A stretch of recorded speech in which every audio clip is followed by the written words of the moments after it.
Good morning. I'm Tim Gardner and honored to be your liturgist this morning. My pronouns are he, him, and alongside me is Eden Johnson, and welcome to Eliot Chapel. Eden completed his theological studies at Boston University with additional coursework across the street at Harvard, one of our three UU seminaries. Eden serves the growing Metro East UU congregation in Edwardsville as a ministerial fellow as he completes his credentialing process with the UUA to become a UU minister. We spent wonderful time together earlier this week, and I commend him to you. Go visit Metro East UU one Sunday. Don't forget to come back. Joining us is our welcome person, Kathy Bruntz, is there in the middle. And Chuck Shooter, also up here in the front. And Sharon Morgan, there is our pastoral care person. If something is weighing on your heart, you will find her just inside Adams Hall as you go in for coffee hour. If you have young children staying with you in the service and they're starting to get restless, you are welcome to take them to Fellowship Hall, to Adams Hall, where there is a live feed of the service on the big screen, and they can run all they want. I invite you to join in our welcome today by responding with, "You are welcome here," at the end of each statement. If you are black, brown, white, Indigenous, AAPI, you are welcome here. If you are an immigrant, a refugee, a person without documentation, you are welcome here.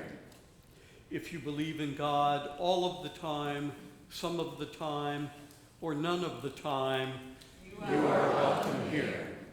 If you have a disability, visible or invisible, or a person without or are neurodiverse, you are welcome here. If you have been here 100 times or just came here today like I did, you are welcome here. It's going so fast. If you want for nothing or struggle each day to make it through, you are welcome here. No matter whom you love or what your gender identity, you are welcome here. For this is a community of love, diversity, and justice. And it is good to be together. Let us enter into a spirit of worship.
Thank you, David.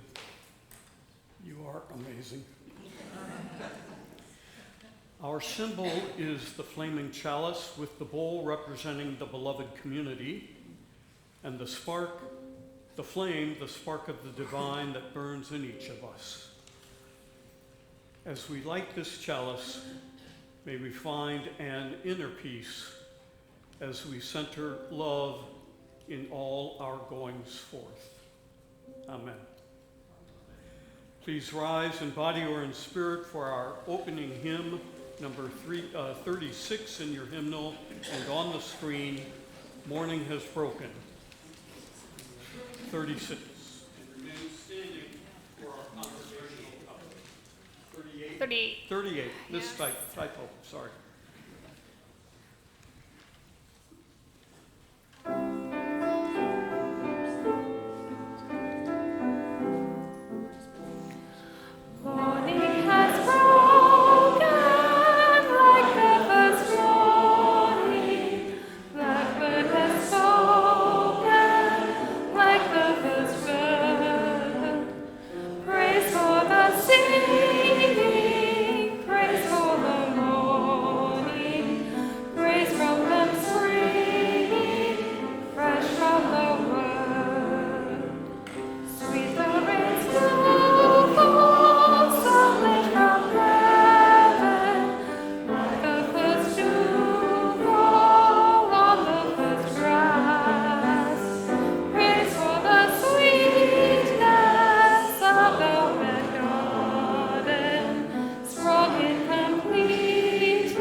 In Unitarian Universalism, covenants are the sacred promises we make for how we want to be with each other.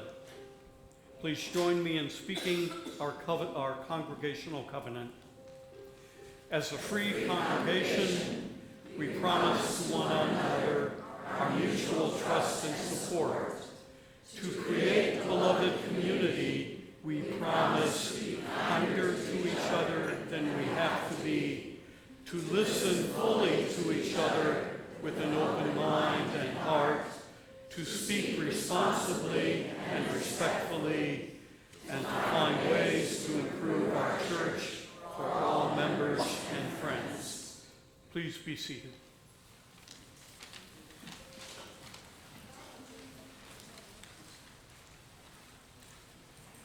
Each week, we share our offertory with a community organization that reflects our values and commitment to service. This month, we are sharing our plate with St. Louis Area Diaper Bank. In Missouri, both diapers and period products are considered luxury items, so neither food stamps nor WIC funds can be used for their purchase. The diaper bank fills this void. As we prepare to give, we welcome the presence of children in our sanctuary. Together, young and old, we practice generosity, knowing our gifts create ripples of love and care in our community. So let us give joyfully. You are welcome to donate through the baskets or the QR code on the screen and in your order of service, bottom left. Let us be a generous people.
Please join me in dedicating this offering with the words found in your order of service. To the work of the church, which is weaving a tapestry of love and action, we dedicate our lives and these our offerings.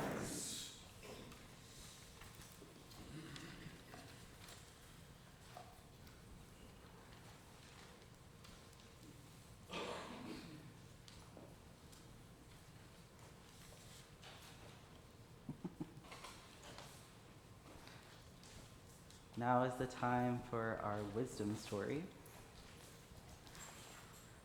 So, if all of those who are young or young at heart want to join me up here, you are welcome to do so.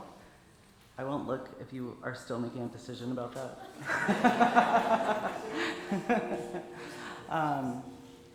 Great. Yes. Anybody else? Okay, great.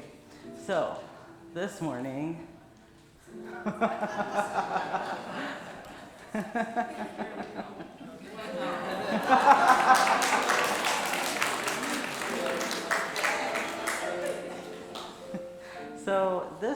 we are talking about feelings. What are feelings? What do we know about those? What are they? What do they do? What do you think? Yeah? Yes? Feeling of sadness and happy and excited.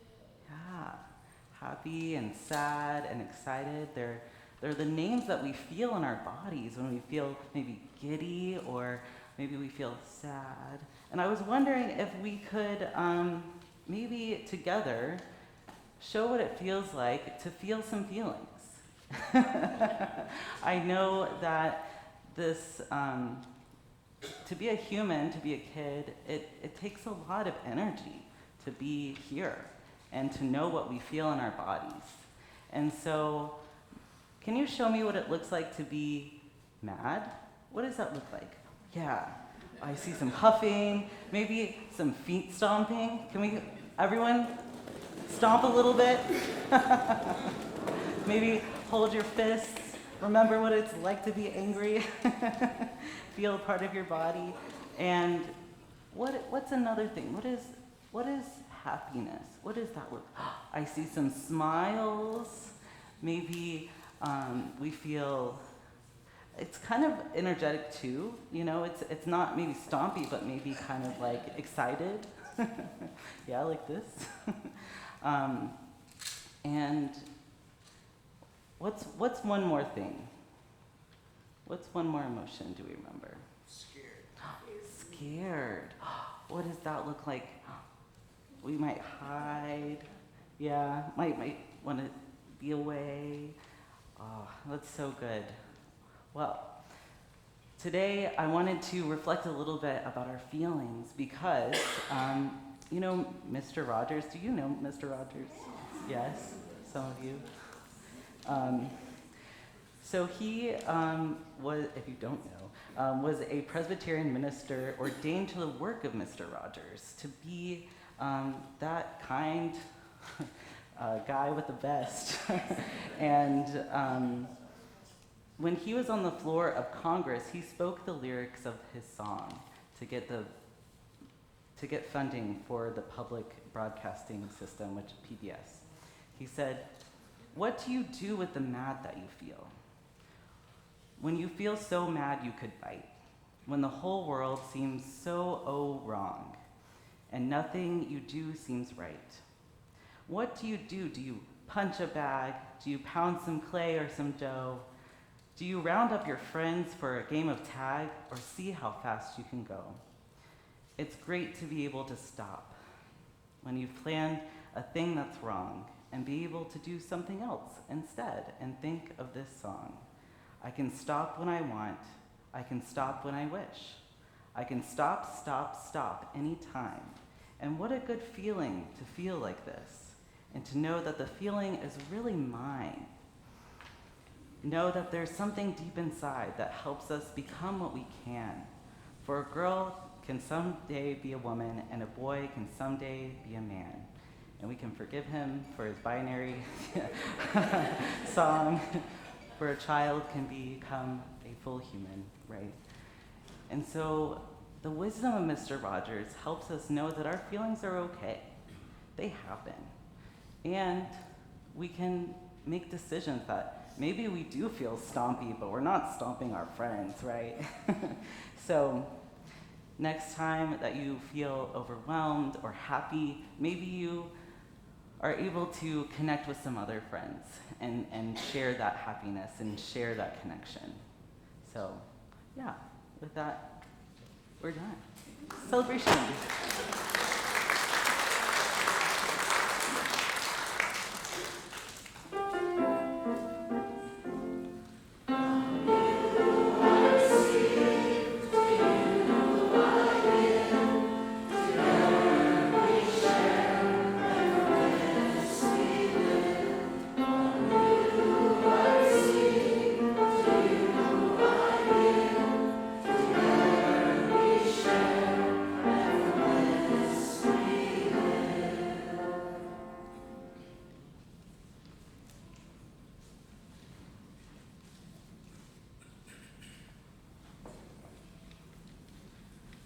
Will you join me in a spirit of prayer or meditation?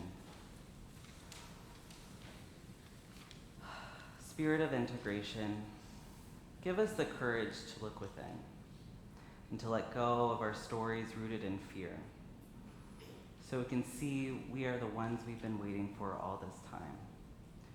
Help us to realize the hope we seek comes when we get our hands messy in the stuff of life and in community. Help us find a higher order or a deeper well to draw from when we are stuck in the middle of being wounded still and healing on the way. For when the wounds are not yet scars, give us courage to accept the limits of our human efforts and give us the will to keep hoping, to keep trying for a world yet possible. Guide us for when we need to start again. Help us see where disconnection arises, so we may be people to meet it with compassion, for connection to be possible. Amen, and blessed be.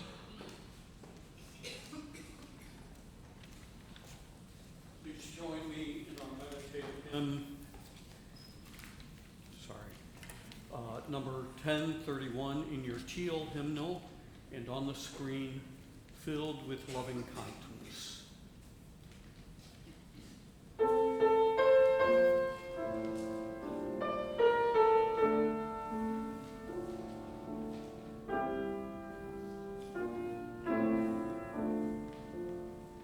May I be filled with loving kindness. May I be well. May I be filled with loving kindness.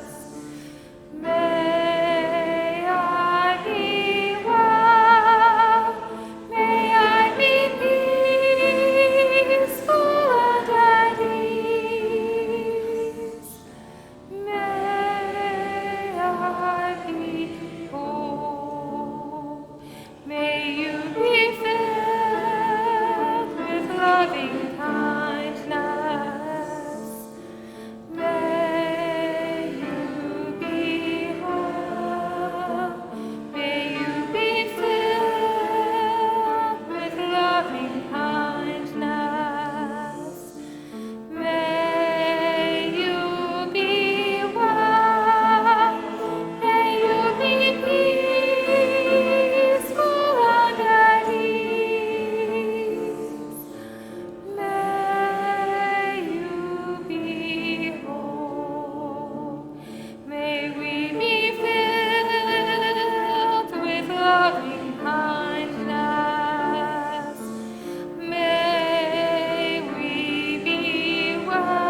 I forgot to print out my excerpt.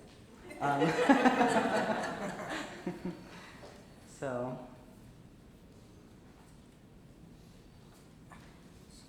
I will read this excerpt instead. Compassion as a spontaneous aspect of self blew my mind, because I'd always assumed and learned that compassion was something you had to develop. There's this idea, especially in some spiritual circles, that you have to build up the muscle of compassion over time, because it's not inherent. Again, that's the negative view of human nature at play. To be clear, what I mean by compassion is the ability to be in self with somebody when they're really hurting and feel for them, but not be overwhelmed by their pain. You can only do that if you've done it within yourself.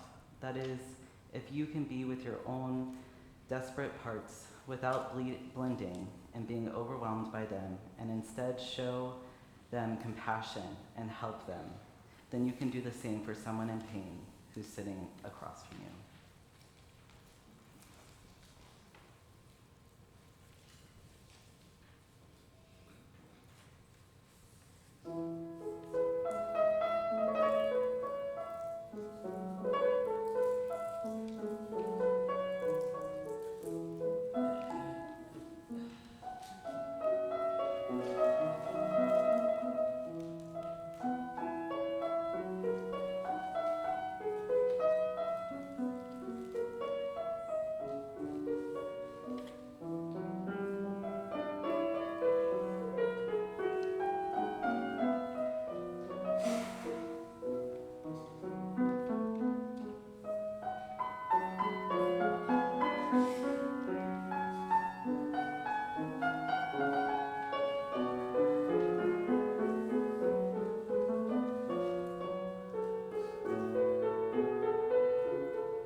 Thank you.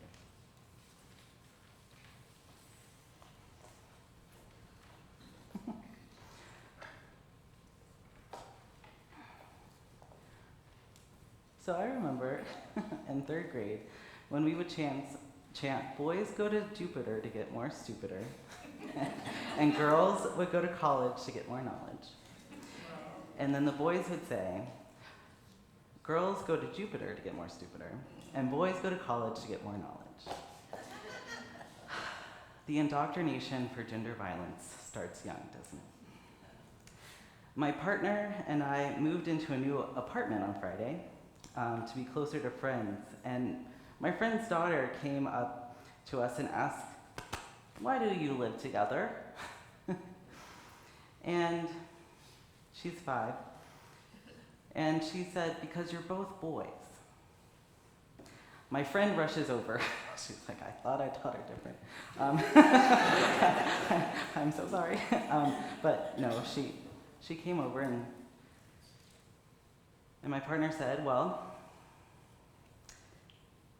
you know, we both have rings on our fingers and say, look, we can be married." And her daughter goes on to explain that, well, girls can marry girls. that was pertinent to her, but she got that part. But Mom didn't say anything about boys marrying boys, right? So my friend said, "Yes, I forgot to say that part too, that boys can marry boys, yes, and girls can marry girls, and boys and girls can marry, and yes, anyone who loves anyone can marry," okay? Like, trying to cover all of her bases. But her daughter still looks at us with a suspicious gaze that maybe there's still something more there. But this reminded me that we learn social rules one at a time. That there's not like a logic that adults have that it's like, oh yeah, if I told you that girls can marry girls, you're also gonna know that boys can marry boys. No, like there's a scaffolding process there. And that's how some of these beliefs get encoded. And,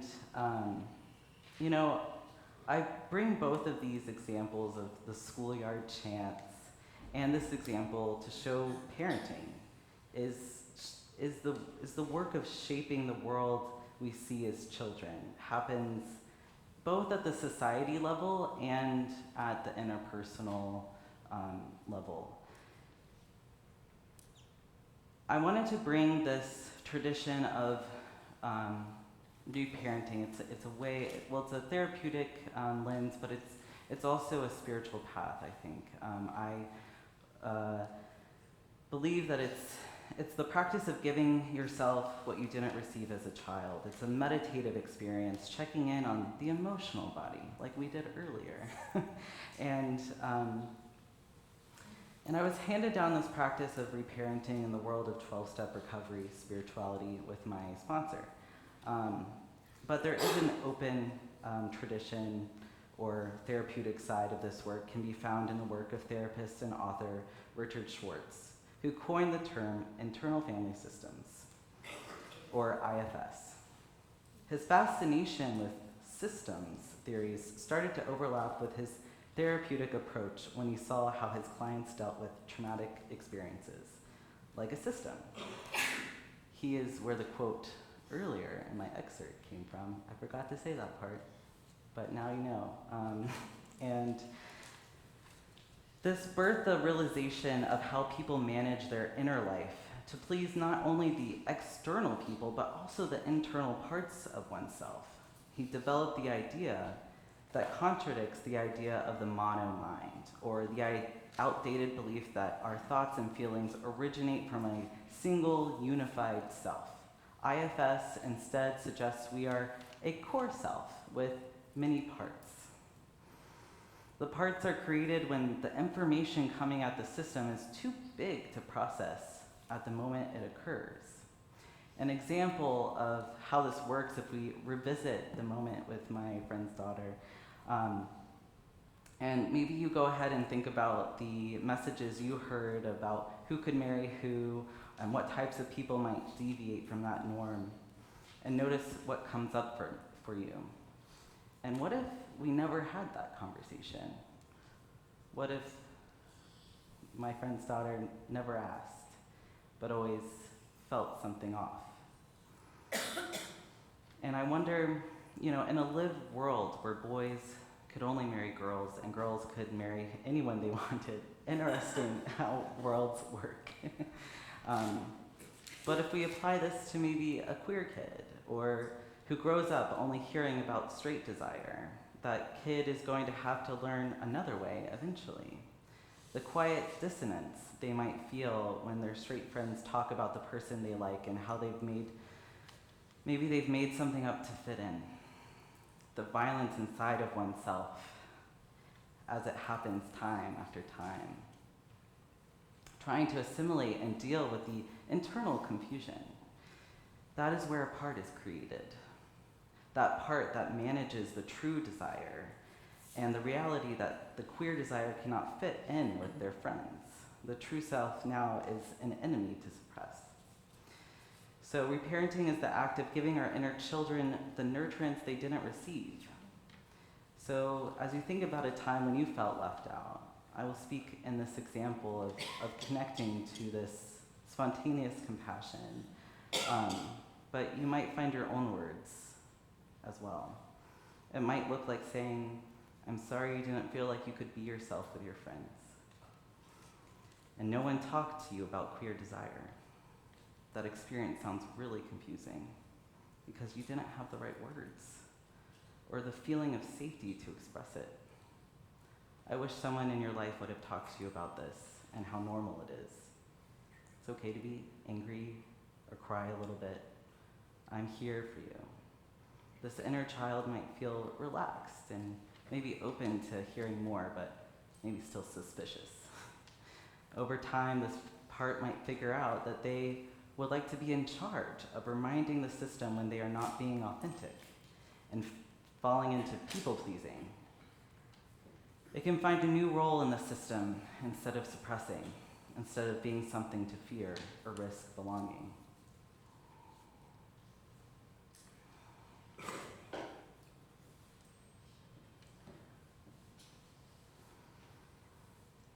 So what does it matter to do this kind of spiritual or meditative act of sending that kind of love and reprogramming some of these messages?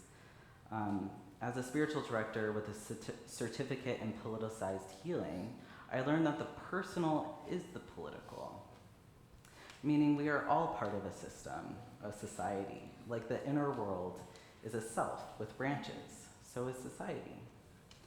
I watch my clients work with the relationships they built with themselves and are able to ripple across communities to do the work of remembering what it was like and making new stories.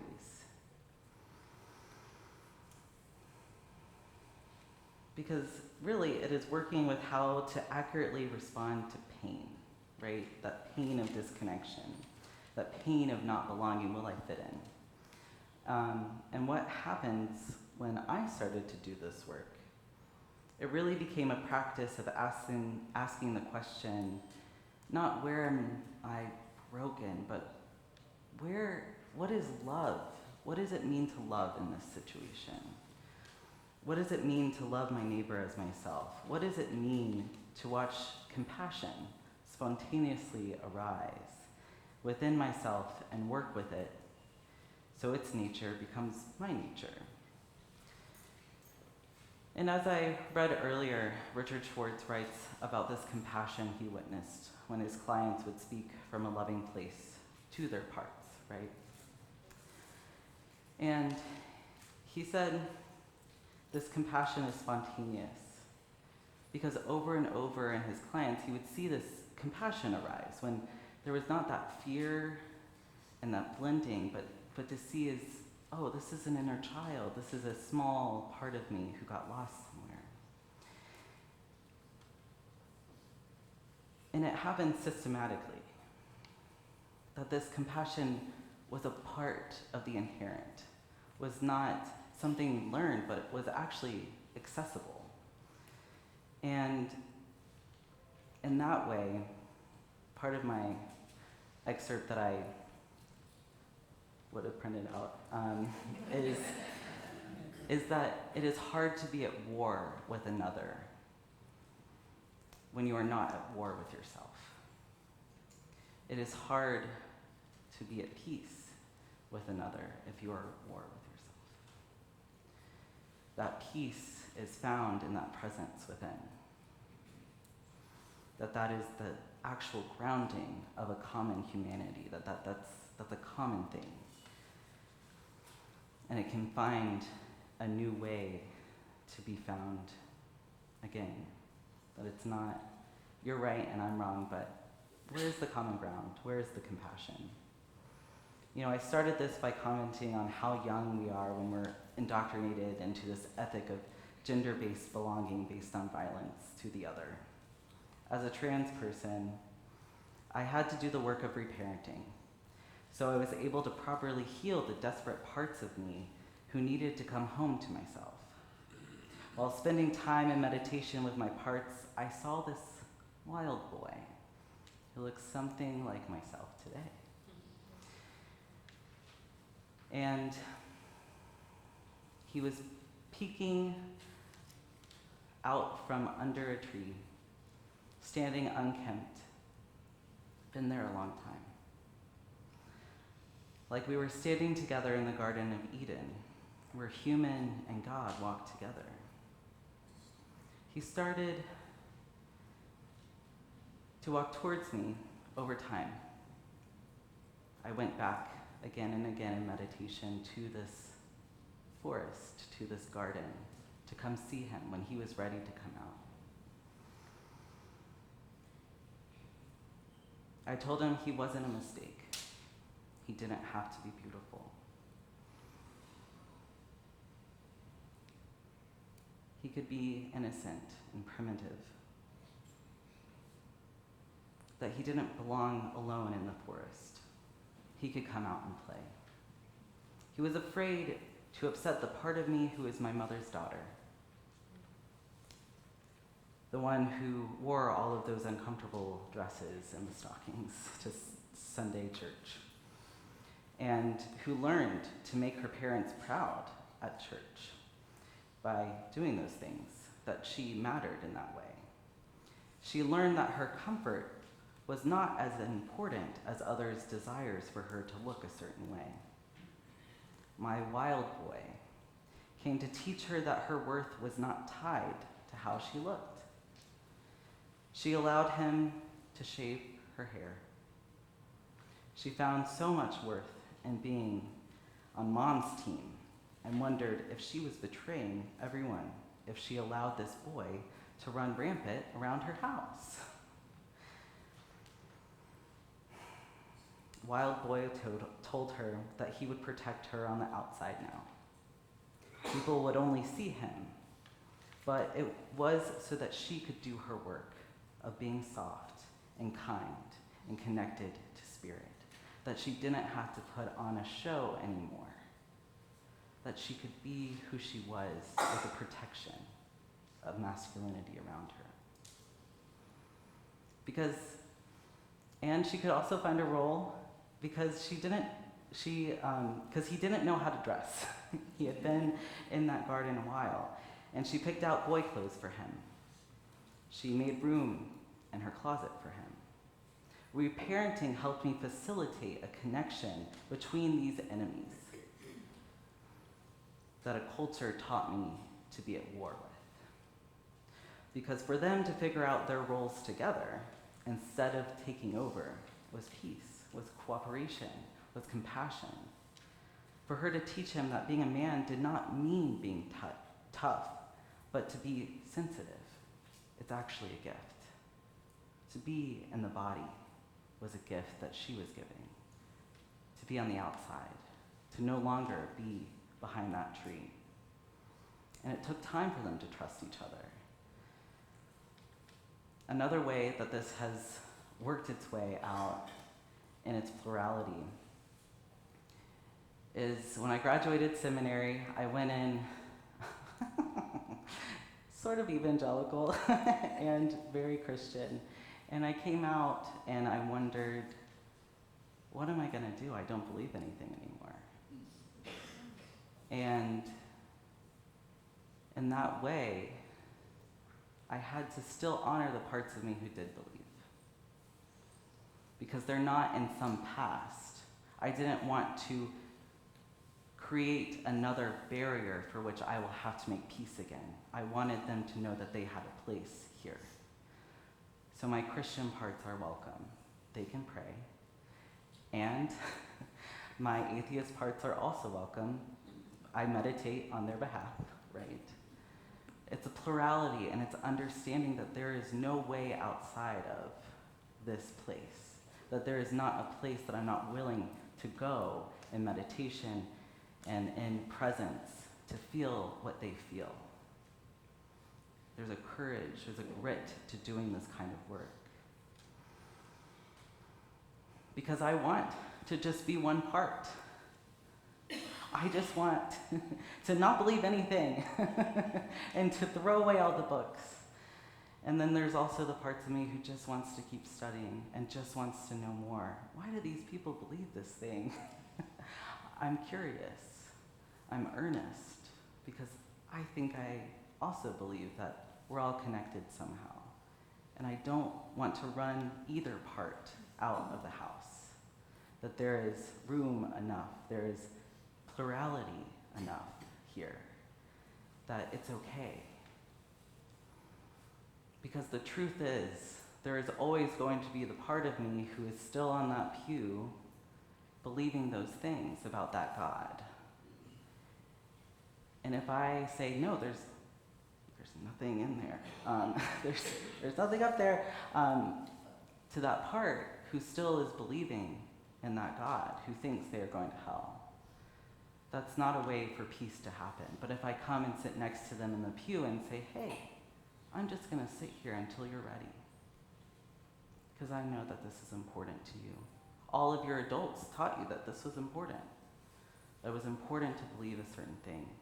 It was important to be a certain kind of person. And if you're ready for a bigger, a more loving understanding, then I'm ready to take you that way, but not until you're ready. And I think that this was the experience of coming to Sanctuary Boston after I graduated seminary, and I just could sit and feel with all of those parts, that I didn't have to say a creed if I didn't want to, but I could still sing the songs. I could still find a way. And this is the work. This work of nonviolence, this work of compassion. And I mean, this work of feminism, right? Of this masculine and feminine teaching each other how to relate to each other. This work of anti-oppression saying, I will not take this over. I will not be the only one to know. But I know that there is plurality. And we can all be here. And this is the way of being a UU, is living into these principles from a place of love that says you are not outside. You are in the family of things. You are in my story too. I embody this love with you. We are all poor when we create identities out of disconnection rather than connection. You know, when people ask me how to be better allies to the LGBTQ plus community, I think, you know, there are very vague ways to do that. Like using the right pronouns, not assuming what a partner's gender is, etc. But I ultimately wonder if it's for all of us, cis, straight, beyond, outside of, that there could be work done on how to relate to your identities, who find comfort and safety in identifying in this way, who were taught men should be a certain way, women should be a certain way, this is how you love. And really understanding, do I actually believe that? Is that actually true for my reality? Is that important for my system? Or is there another way? And this is also to do the work to show others that they can be something they thought they couldn't. You know, I think about the weekly vigil for hope and healing you have here. To show that a different way is possible, a different way of understanding our race and our politics. There's a different way, that there is a hope. To carry the torch of truth, that we're all in this together, not as enemies, but as transformed people who respect the particularities and pluralities, to not say, I'm right and you're wrong, but to remember, oh yeah, I remember when I believed from a place of fear and disconnection. I've been there. I know what war feels like inside and how hard it is to allow a new story of connection to take root. Yes, I remember when I was there. Yes, I've been there before. Come to my table. Let us eat food together. Let us protest together. Let us know that these differences aren't really differences at all. And to know that a new story can take root in the way of saying, yes, I remember when I believed that boys couldn't marry other boys.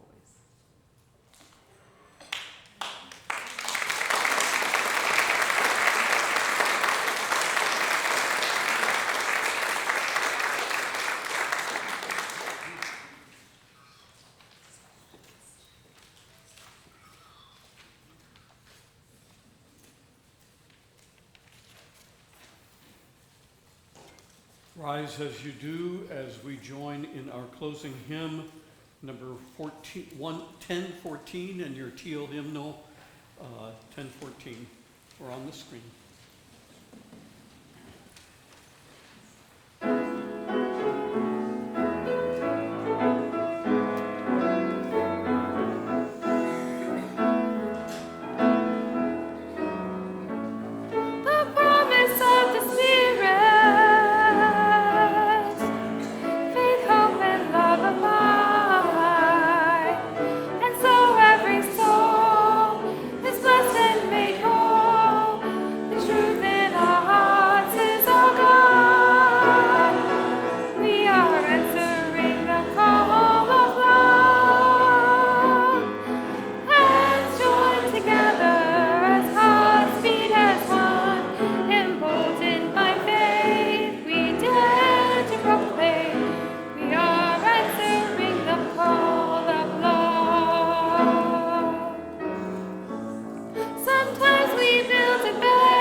If you are visiting today, thank you.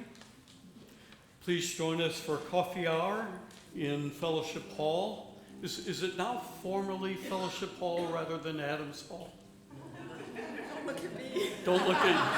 Do not look at our lead minister for the answer to that question. Join us for coffee, tea, lemonade, and if you are newish, please take a blue cup so we'll be sure to welcome you. And if you are a member or friend, look for the blue cups and be sure to personally welcome our guests. There are guests forms on your way out, and at the bottom left of your order of service using the QR code. Please fill out one so we can stay in touch. Our online coffee hour today is at 1:30.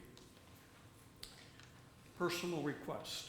As we extinguish our chalice today, we have three phrases in there: light of truth, warmth of community, and fire of commitment. And I'd like to for us to give 2 beats to that word fire today. So, join me. We extinguish this chalice, but not the light of truth, the warmth of community, or the fire of commitment. These we carry in our hearts until we are together. Please remain standing as we sing our benediction.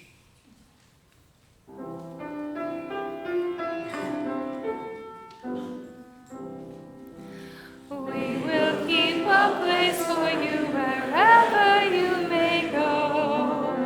We'll sustain this home of faith and love you've come to know. Hold in peace, bring hope to hearts that yearn. We will keep a place for you